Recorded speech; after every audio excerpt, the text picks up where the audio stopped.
I'm going to be speaking about osteopathy and its applications for gut health. One of the biggest links in our treatment plans is missing, and that is gut-brain axis and how they are regulated by the vagus nerve. I would like to tell you more about the importance of hormones on gut health, on digestion, gut absorption, and the gut microbiome. I look at it like a top-down, bottom-up approach. How we think and feel can affect our gut function, and our imbalanced gut can affect how we think and feel. I believe the gut holds the key to the majority of chronic medical problems.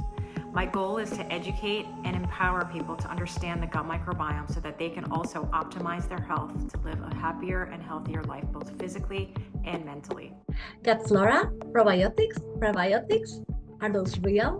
Do they really help? Are they important? Yes, these are some of the questions that we will be able to answer during our talk. I'm very excited to be talking to you about one of my favorite topics, irritable bowel syndrome, or IBS. We'll be tackling IBS from all angles, from its epidemiology, pathophysiology, and then spending the bulk of our time examining the literature on the treatment of IBS, particularly in the non-pharmacologic realm. We're going to speak a little bit about how the gut-skin axis interacts to contribute to certain diseases such as acne, hidradenitis suppurativa, atopic dermatitis, and psoriasis. I look forward to talking with all of you about heartburn, reflux, some of the causes of reflux and heartburn, and all the new exciting things that are available now that we can do to help you feel better. I focus on 6 pillars of wellness, which includes mindset, stress management, sleep, nutrition, movement, and detoxification.